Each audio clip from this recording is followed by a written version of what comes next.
നമ്മുടെ കുടുംബത്തിൽ നിന്ന് മരിച്ചുപോയ അപ്പനോ അമ്മയോ അപ്പുപ്പനോ അമ്മുമ്മയോ ചേട്ടനോ ചേച്ചിയോ അങ്ങനെ ആരെങ്കിലും ബന്ധുമിത്രാദികളോ കൂട്ടുകാരോ അവരെ നമ്മൾ മരിച്ച് സ്വർഗത്തിൽ ചെന്ന് കഴിഞ്ഞാൽ അവരെ നമുക്ക് കാണാൻ സാധിക്കുമോ? നമ്മുടെ കുടുംബത്തിൽ നിന്ന് മരിച്ചുപോയ നമുക്കറിയാവുന്ന മരിച്ചുപോയവരെ നമ്മളും മരിച്ച് സ്വർഗത്തിൽ ചെന്ന് കഴിഞ്ഞാൽ നമുക്കവരെ കാണാൻ സാധിക്കുമോ ഇല്ലയോ? കാണാൻ സാധിക്കുമോ? കാണാൻ സാധിക്കും എന്നുള്ളവരൊന്ന് കരമുയർത്താവോ? കുടുംബത്തിൽ നിന്ന് മരിച്ചുപോയവരെ നമുക്ക് കാണാൻ സാധിക്കും. അവരോട് സംസാരിക്കാൻ സാധിക്കുമോ? സംസാരിക്കാൻ സാധിക്കും. മരിച്ചുപോയവരോട് നമ്മൾ സ്വർഗത്തിൽ ചെന്ന് കഴിഞ്ഞാൽ അവരെ തിരിച്ചറിയാനും സംസാരിക്കാനും സാധിക്കുമോ? കരമുയർത്താവോ ആർക്കെങ്കിലും? എനിക്ക് തോന്നുന്നത് അങ്ങനെ സാധിക്കില്ല എന്നാണ്. കാരണം ഈശോ ഒരു സുവിശേഷ ഭാഗത്തിലൂടെ അത് വ്യക്തമാക്കി തന്നിട്ടുണ്ട്. ഒരാളുടെ ഒരു സ്ത്രീയുടെ ഭർത്താവ് മരിച്ചുപോയി. അങ്ങനെ 7 പേരും മരിച്ചുപോയി. 7 ഭർത്താക്കന്മാരെ അവർ സ്വീകരിച്ചു. അപ്പോൾ പുനരുത്ഥാനത്തിൽ ആരുടെ ഭാര്യയായിരിക്കും?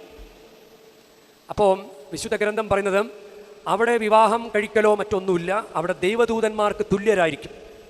അത് ലൂക്കായുടെ സുവിശേഷം 20-36 വാക്യത്തിലാണ് പറയുക. പുനരുത്ഥാനത്തിൻ്റെ മക്കൾ എന്ന നിലയിൽ അവർ ദൈവദൂതന്മാർക്ക് തുല്യരും ദൈവമക്കളുമാണ്. ഇനി അങ്ങനെ എങ്ങാനും തിരിച്ചറിയാൻ പറ്റുമായിരുന്നെങ്കിൽ എത്ര ഭർത്താക്കന്മാർ ഓടി വരും? ആരെ തൃപ്തിപ്പെടുത്തും? ചേട്ടാ, എൻ്റെ ചേട്ടാ എന്ന് പറഞ്ഞിട്ട് അപ്പോൾ 7 പേര് ഓടി വരും. ആകെ പ്രശ്നമാവും. ഇനി വേറൊരു കാര്യം ചിന്തിച്ചേ, നമ്മൾ ഏതു നേരവും സ്വർഗത്തിലെ ആളുകൾ ഇപ്പോൾ പ്രവേശിച്ചുകൊണ്ടിരിക്കുകയാണല്ലോ.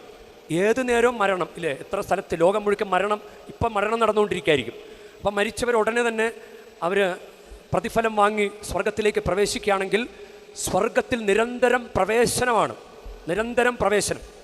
അപ്പോൾ നമ്മളെല്ലാവരും നമ്മുടെ കുടുംബത്തിൽ, അപ്പം നമ്മളും ചെല്ലുകയാണ്. ഈ കൂടിയിരിക്കുന്നവരെല്ലാവരും മരിച്ച് സ്വർഗത്തിൽ ചെല്ലുകയാണ്. എല്ലാവരും, ആരും നരകത്തിലും പോകുന്നില്ല, ആരും ശുദ്ധീകരണ സ്ഥലത്തിലും പോകുന്നില്ല എന്ന് കരുതുക. എല്ലാവരും ഇവിടെ ഇരിക്കുന്ന 500 പേര് സ്വർഗത്തിലേക്ക് പോവുകയാണ്.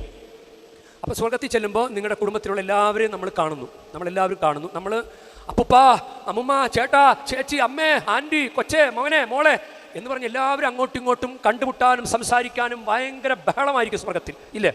സ്വർഗത്തിൽ കണ്ടുമുട്ടലിൻ്റെ കൂട്ടിയിടിയായിരിക്കും. അങ്ങോട്ടും ഇങ്ങോട്ടും കുശലം പറയാനും കൈ കൊടുക്കാനും സുഖമാണോ എന്ന് ചോദിക്കാനും, മകനെ എത്ര നാളായി മകനെ, നീയും വന്നല്ലോ, ഓ ഞാൻ നിന്നെ കാത്തിരിക്കുകയായിരുന്നു, നീയും വന്നല്ലോ, നീ ഇപ്പോഴാണോ എത്തിയത് എന്നൊക്കെ ചോദിച്ച് അങ്ങോട്ടും ഇങ്ങോട്ടും കുശലം ചോദിക്കലായിരിക്കും. അപ്പോൾ ദൈവം എന്ത് ചെയ്യും?